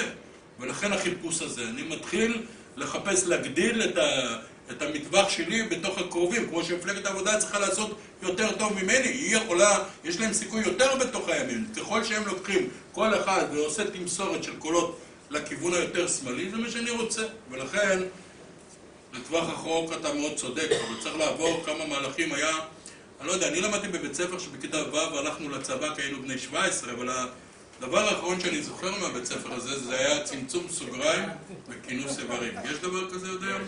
יש. זה דבר נפלא במתמטיקה.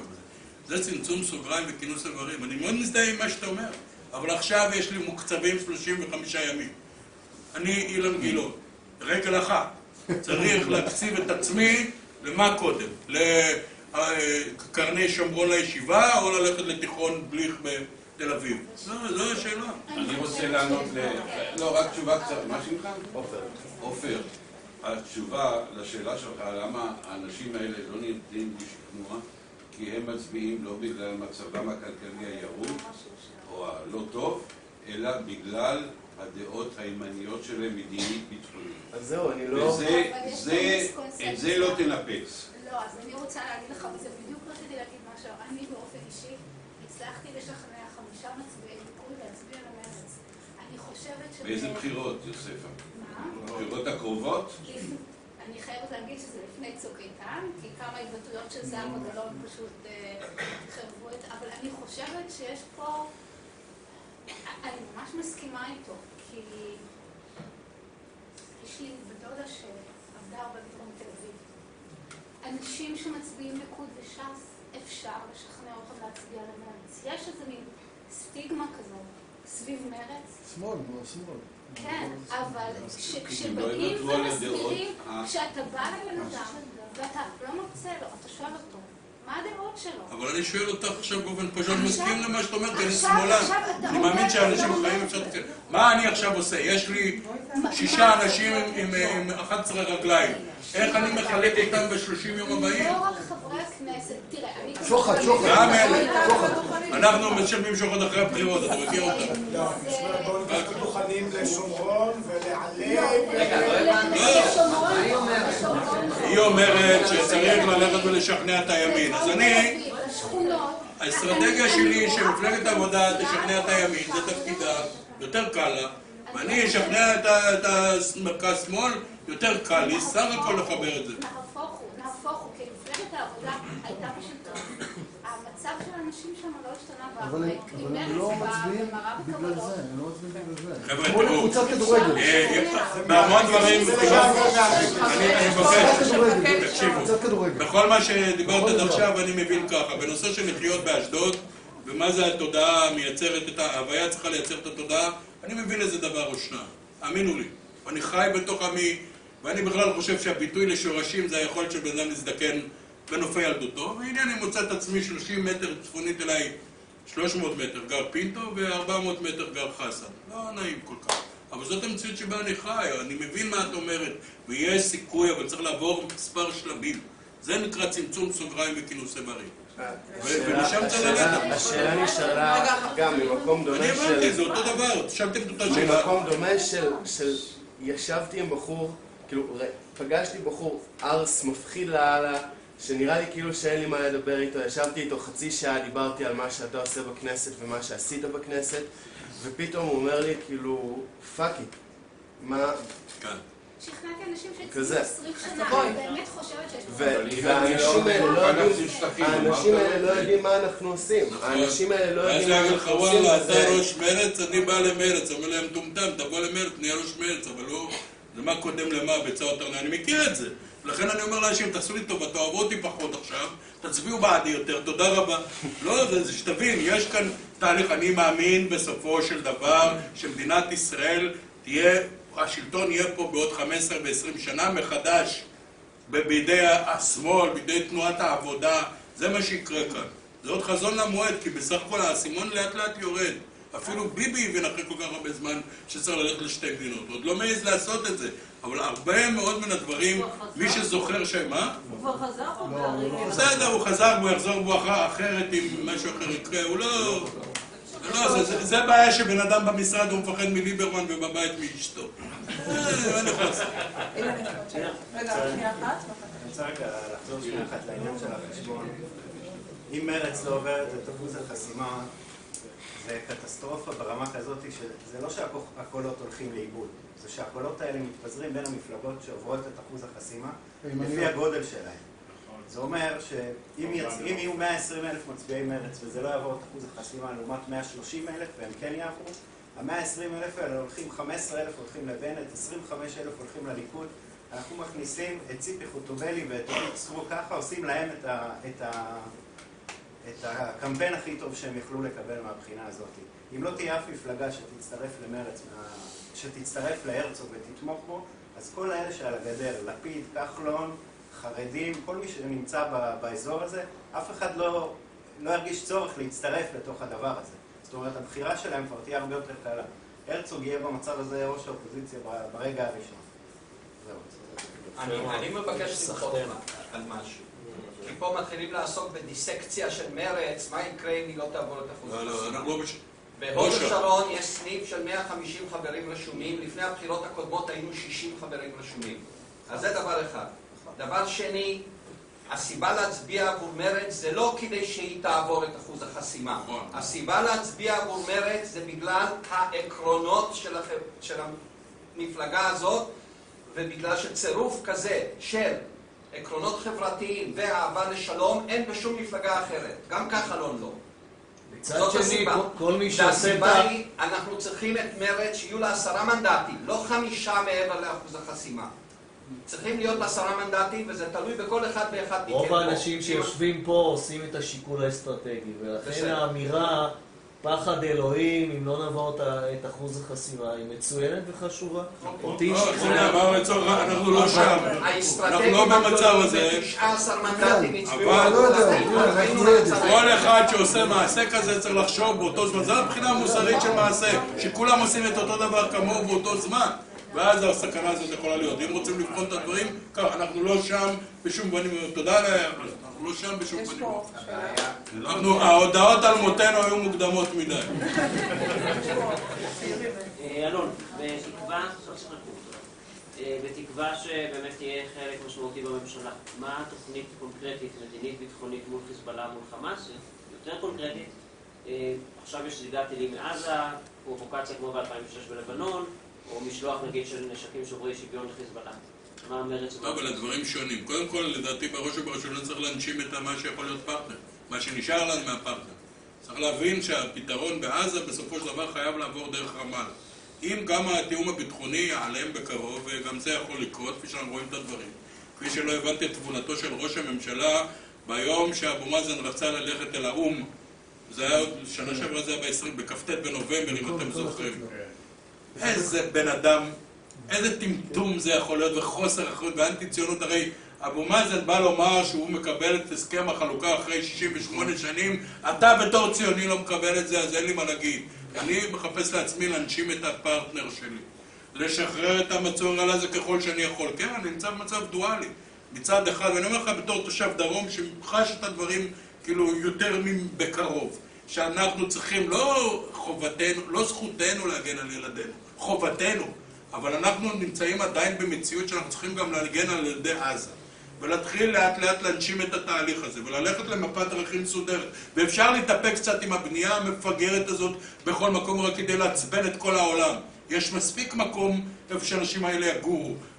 במדינת הרווחה של מדינת ישראל היא בשטחים. לכן יש לנו בעיה אסטרטגית עם השטחים, ודיברתי עליה קודם. לאט לאט צריך ללכת לקונסולידציה בעניין הזה, במקביל לכך, ותוך כדי ויחד עם זאת, לנסות לבנות כאן ברית תאום עם סיסי. מוצא חן בינינו, לא מוצא חן בינינו, יש פה הרבה דברים, אבל עם סיסי. אני לא יודע מי המלך החדש, הוא נבחר המלך? נבחר, יש? סעודי, מי? כן. בסדר, לא יצא לי, היו בחירות, לא. גם בדרך חוצה. ירדן, שלגביה מרחפת ממש סכנה מוחשית מבחינת הגבול המזרחי שלה. וכל הילד, ותראו, גם לאור הדברים האחרונים של נסראללה, יכול להיות שגם שם יש פוטנציאל, אולי לא היום, אולי לא מחר, להרחיב את הברית הזאת. אלה לא דברים שקורים במכה אחת. הדבר הראשון כדי להתניע את זה, זה צריך משא ומתן, לפתוח משא ומתן בחדש. עם אבו מאזן זה מה שיש כרגע, ועם יורשו שיבוא. יש מדברים על כל מיני אנשים. מדברים על ברגותי, מדברים על כל מיני אנשים. כרגע זה מה שיש, איתו נדבר. זה. ולנו יש עניין מרכזי להנשים את הפרטנר שלנו כדי שיהיה לנו פרטנר. ברגע שאתה מזהה דמות וצורה של פרטנר, אני רודף אותה. אני רודף אחריה כדי להפוך אותה לפרטנר חזק. אז זה מה שאנחנו רואים כרגע, לא... אין פה איזו המצאה גאונית. זאת אומרת, מה שאמרנו 40 שנה, 50 שנה, כמה? 50 שנה. שאבא שלך אמר. פוי! קוראים לי ערן. אני רוצה לפחות שנייה למתלבטים בין המחנה הציוני למרץ. בהנחה ששוכנעתם שמבחינה אריתמטית, מספרית, מדובר באותו גוש, וכל המפלגות רואות את הגוש הגדול ולא את המפלגה הגדולה. תאמינו לו, רואה חשבון, הוא יודע לעשות חשבון. הייתי פעם. אני רוצה להזכיר לכם שהמחנה הציוני, סלש העבודה, זאת מפלגה מסוכסכת, היא לא תחזיק מעמד, אין בה אחידות. כל השילוב עם התנועה... אתה יודע למי נתנו את הנבואה? לא, בסדר, כל השילוב הזה עם התנועה... תחזיק מעמד, בוא נמחוק את זה. בסדר. לפי ניסיון העבר הוא כנראה צודק קצת. זה לא המפלגה של רבין. שנתיים זה כן מפלגת העבודה. הכניסו לשם פתאום יואל חסון, ופתאום עמיר פרץ חוזר, ופתאום זה, וכל אחד בא לו להתפלג. עמיר פרץ זה מצוין.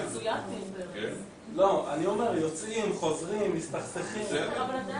מרצ זאת המפלגה היחידה. ניצן הורוביץ אולי הוא יחזור, אני יודע. עזוב ורגע. איך זה דומה? שמי. לא יודע, איך זה דומה? איך זה דומה כשאתה משווה את זה לציפי לבני שעוברת כל שנתיים מפלגה, לעומת אדם שהחליט שהוא לא רוצה במערכת הפוליטית. ציפי לבני, אתם אמרתם, היא קיבלה את ההזדמנות ב-2009, היא לא עשתה עם זה כלום, ועכשיו היא מנהיגה, חצי מנהיגה של המפלגה הזאת. היא לא תשנה שום ערן, דבר. אתה רוצה להחליף את השלטון ב-17 שנייה במרץ או לא? תן כל לי השאר לענות זה לך, דיבורים. אני אגיד לך, כל השאר זה המטרה דיבורים. העליונה של להחליף את השלטון, בתור אחד שיודע מתמטיקה, כל השאר זה דיבורים. זה פיקציה, זה פמפום של מפלגת העבודה, כל הקמפיין של זה אנחנו או הוא, זו טעות אסטרטגית של מפלגת העבודה, כי זה רק מחזק את הליכוד, אנחנו או הוא, זה רק מחזק את אתה גם יועץ קמפיין. לא מדבר, מה אתה זה בחייך? זה לא, אתה מדבר לא לעניין. בתור אחד לא מדבר לא לעניין. למה הוא מדבר לא לעניין? רפי, רפי, רפי. אני אומר לך שמרצ זאת מפלגה של אנשים שבאים לעבוד, הם קמים בבוקר לעבודה. זה אותם אנשים שם כבר שנים. אני מצביע, אני התלבטתי גם, אני עדיין, עד לאחרונה ממש התלבטתי. אני החלטתי שבבחירות האלה אני מצביע לאנשים, אנשים שאני רוצה שיהיו בכנסת. עכשיו אני רואה את הרשימה של מפלגת העבודה, אני רואה את הרשימה של מרצ. מרצ זאת מפלגה של אנשים שאני יודע שהם באים לעבוד, הם קמים בבוקר בשביל לעבוד, והם לא ילכו לישון עד שהם יסיימו את העבודה. ובגלל זה אני מצביע למרצ בגלל האנשים. מבחינה גושית, אני מקווה שהשתכנעתם שזה לא משנה מרצ או המחנה הציוני, אתם לא פוגעים פה בגוש. אתם צריכים לחשוב מי האנשים שבאים לעבוד בשבילכם. ומפלגת העבודה... דווקא קרה שינוי טוב במפלגת העבודה. אני מסכים איתך, יש שם כמה כוכבים, נכון, לא, אני מסכים איתך, סתיו שפיר, אני חולה עליה, ומרב מיכאלי, ואני מסכים איתך לגמרי, אבל הרוב המכריע שם, או לא הרוב המכריע, אבל זה לא אנשים שבאים לעבוד. מרץ אחד חברי כנסת, הם באים, הם רק חברי כנסת, הם לא היו עיתונאים ובאו עכשיו לעשות עוד עבודה, הם לא, אין להם עוד תפקידים בחיים, הם לא מעונבים, לא באים לי עם החליפות ועושים לי הוואנטה. לא כולם, נכון, מפלגת העבודה יש אנשים חשובים שאני רוצה שייכנסו. אני החלטתי שבבחירות האלה אני מצביע פרסונלית. אני רואה רשימה של אנשים, מי אני רוצה שישב בכיסאות האלה במליאה. מי אני רוצה שישב שם? מי אני רוצה שישב שם מול בנט ומול כל הפנאטים האחרים? ואני מעדיף את החברי כנסת של מרצ על רוב החברי כנסת של העבודה. הייתי מעדיף זה השיקול שלי. תעשו עם מה שאתם רוצים. אולי נשאל שאלות את הילה. תעשו עם מה שאתם רוצים. יש לי משהו להגיד, אם אפשר. יש לו שאלה? סתם לבטה, אז יש מאחורי. כן, הבעיה... משהו שעוד לא שאלה, בסדר? לפי דעתי אחת הבעיות הכי רציניות במדינה שלנו, בדרך שמנהלים פה הבחירות, זה שאנחנו נהיינו בוחרים על פי סקרים. ממש. אנחנו רואים סקר, אנחנו אומרים, רגע, בוא נחזק את זה, זה קצת נחלש, בוא נחזק אותו. בוא נבנה פה, בוא כולנו נתאחד למפלגה אחת כדי שיהיה פה מפלגה חזקה. ונגמר העידן פה של להצביע על פי אידיאולוגיה. על פי מה חשוב לי, מה אני מאמין בו. נכון. אם אתה מאמין בעקרונות של מרץ, זה חשוב לך, מה שמדברים עליו, זה מה שאתה מאמין בו, מה שאתה רוצה, אז אתה תצביע מרץ. באמת. בדיוק. מאוד פשוט. הרסת לי את הפרנסה של כל היום. וזאת התשובה הניצחת אליך, אגב, מה שהוא אמר. אליך. זאת בדיוק התשובה.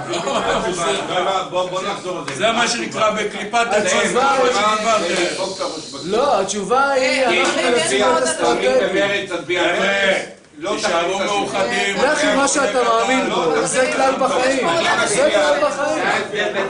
אני מצביע למפלגת עבודה כבר 40 שנה. ואתה אסטרטג. אתה אסטרטג, בדיוק. בדיוק. אני מצביע במה שאני מאמין בו. עכשיו, אני התקלתי פעם אחת חדש, כי נכנסו אליי לסטודיו אנשים חדש, נתנו לי את המצע, הייתי חדש בארץ, רק חזרתי מקנדה. אמרתי, וואלה, נראה נפלא, הצבעתי חדש.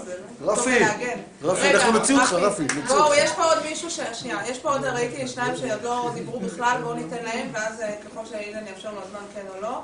אני גם מקשיב, אמרתי, לא רק עונה לשאלות, אתה גם בטוח שיש לך את כל התשובות. תכף עוד... כן.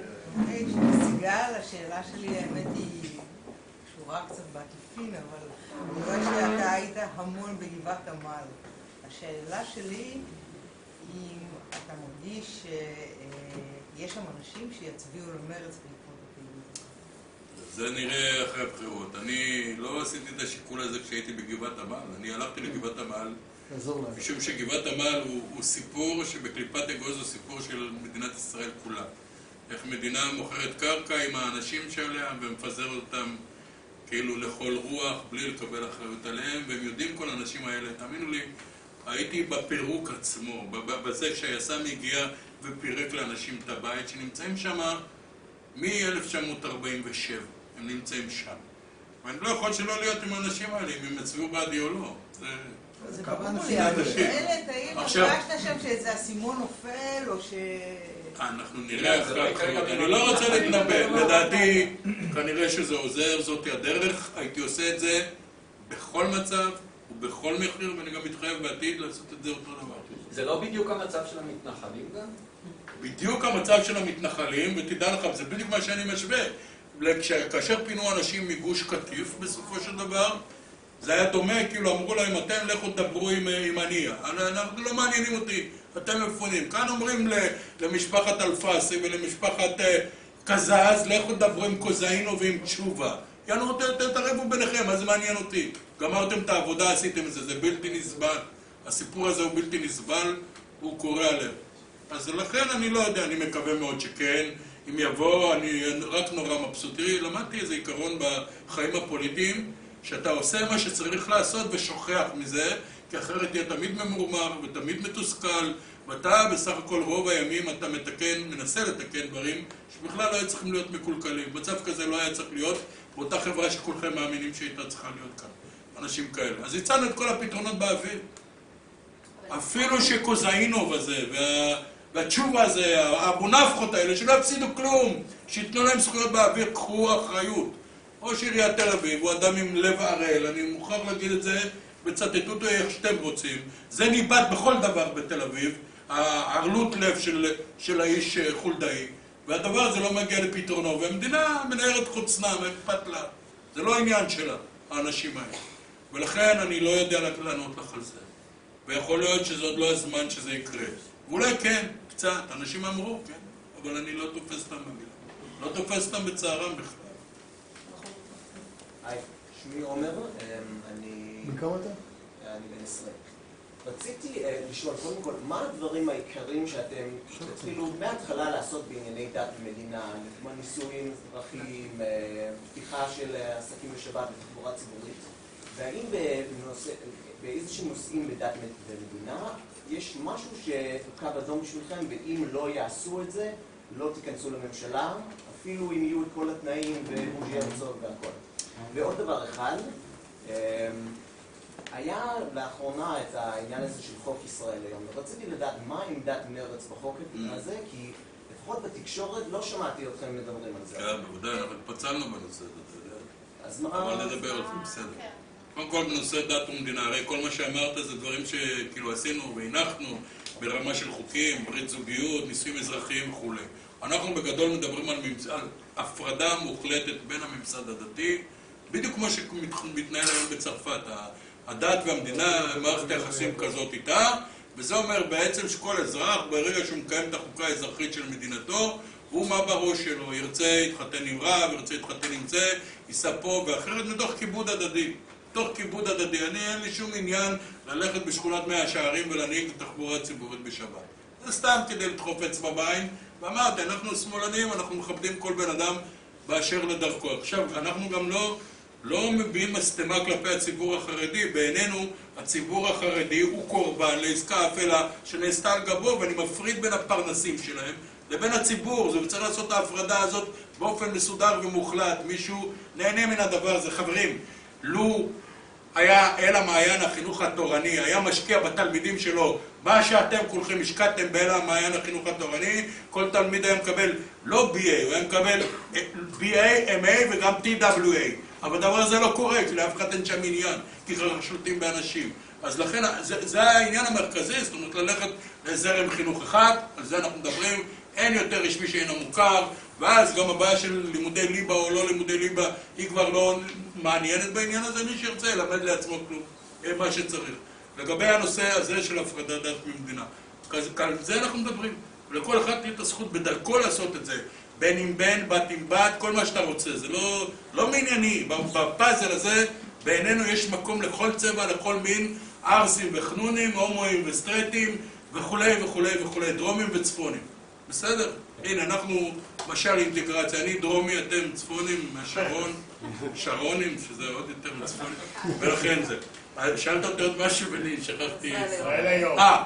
תראה, היה לנו מחלוקת. זאת אומרת, המחלוקת הייתה סביב הדיון לגבי נושא של חופש הביטוי. אני הצבעתי בעד שישראל היום צריכה להימכר בכסף. רוב החברים בסיעה, כל החברים לא הצביעו, וזהבה הצביעה נגד ההחלטה הזו. הסיבה שאני הצבעתי לדבר הזה, אותה אני יכול לתרץ יותר טוב מאשר הסיבה שזהבה, אז תצטרך לשאול אותה, זה הייתה כי מדובר כאן בקשר המלוכלך ביותר שאתה יכול לתאר לעצמך בין הון, שלטון ותקשורת. תסתכלו מה הם עושים מהסיפור הזה של ה-V15, כאשר בן אדם, אל הימורים אגב, הוא אל הימורים אבל הוא תמיד מאמר על הסוס הכי לא מרוויח כל החיים שלו, לוקח פמפלט, לוקח מנשר, לוקח פלייר ובונה למפלגה, והוא מעדיף אותה על פני כל דבר אחר, ולי אני מקבל את הדבר הזה חינם, הוא אפילו לא מותיר לי את הבחירה אם אני רוצה לבחור או לא לבחור את מה שהם כותבים לי שם. זאת אומרת, החינם הזה בסופו של דבר, ברגע שהוא מהווה פמפלט של ביבי נתניהו, הוא עולה לי בסופו של דבר הרבה יותר יקר, שלא נדבר על איזה נזק זה עשה. להארץ, לידיעות אחרונות, לכל העיתונים האחרים, מה קרה במצבת כוח האדם שלהם. עכשיו, תגיד לי אתה, אם עיתון הזה, שהוא כזה עיתון, אגב, אתה יודע מה החוק מבקש? שמעל 300,000 גיליונות יימכר לפחות בשקל העיתון. זאת אומרת, אם העיתון הזה הוא עיתון, ומה שמפריד בינו לבין קוריו זה שקל אחד, אז הוא לא עיתון. אז אין על מה להצטער. וככה אני יודע להעמיד את הדברים, אני בהחלט הייתי תומך בדבר כזה. גם העיתונות התנועתית, מי שזוכר, היה על המשמר, הצופה, דבר, זה נמכר בכסף, עליו שהייתה לה עמדה. לאנשים הייתה עמדה והם בחרו אם לקחת את זה או לא. אל תיתן לי מתנות חינם. בכלל, תן לי ככה משהו. אנחנו שונאים דברים חינם במרץ. אנחנו חושבים שכל דבר צריך לעלות, אם הוא באחריות המדינה, מבחינת הביטוח, ואם מה שאני נותן לך. תודה רבה, לא צריך להתמכר לדברים. זהבה הייתה בעד, הוויכוח היה בין כאילו חופש הביטוי, איך אנחנו סוגרים עיתון. אנחנו לא ביקשנו לסגור עיתון, אנחנו ביקשנו שעיתון שנקרא עיתון בפרינט, ברשת, אי אפשר לעשות את הדברים האלה. אבל מה שנהוג לקבל אותו כעיתון מבחינה פסיכולוגית, שהוא יימכר גם בכסף. שקל אחד. מה? ידיעות אחרונות יותר גרוע מישראל. אבל הוא נמכר, לא אכפת לי. אז אף אחד לא נותן לי אותו מתנה. אף אחד לא נותן לי אותו מתנה. הארץ אומרים שהוא עיתון שמתכסים איתו. באשדוד יש אני והספרי העירונית. זה לא משנה.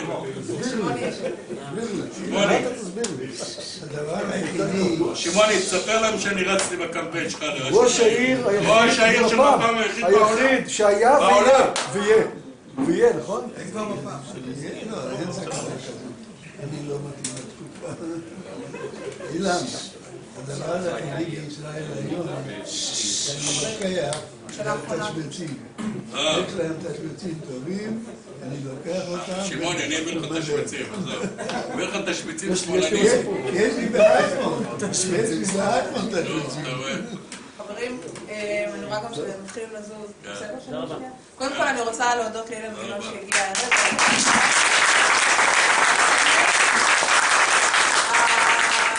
השיחה פה הייתה שיחה מצוינת. אני חושבת שמי שפה זה מדבר אליו וחושב שהמטרה שלנו היא להחליף שלטון תוך כדי חיזוק מרץ. אני קוראת לו לבוא ולהצטרף אלינו.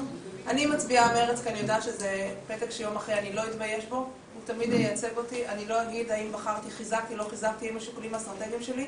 מישהו בגד בי, אני לא אוהבת את המילה הזאת בכלל בפוליטיקה, אבל מישהו שירת אותי או לא, בגלל זה אני מצביעה מרץ. אני קוראת לכם לבוא להצטרף אלינו לסניף ולעמוד איתנו, לוי פה אחראי על הדוכנים. זה לא מובן מאליו שיש לנו כמה עשרות שכל שבוע יוצאים ועומדים במקומות, זה משהו שהוא סוחף, שאנשים מצטרפים. תבואו, תעזרו לנו, תדברו, תשפיעו, תגרמו לאנשים לצאת מהבית להצביע. הרי ככל שנגדיל את אחוז ההצבעה, זה בדרך כלל לטובתנו. כשאתם יוצאים, יש פה גם את הצוות שלנו, יש שלטים, מי שרוצה לקנות שלט על ביתו מוזמן לקחת. אנשים רוצים לראות גם למה הם מצביעים, רוצים לראות שמשהו קיים, שמשהו חי. וזהו, תעקבו אחרינו בפייסבוק, מרץ הוד השרון, אנחנו עושים לא מעט אירועים, ואתם מוזמנים... יש סטיקרים למכוניות? כן, יש סטיקרים למכוניות. יש פה שוחד לבוחר. ויש סטיקרים למכוניות, הנה שם...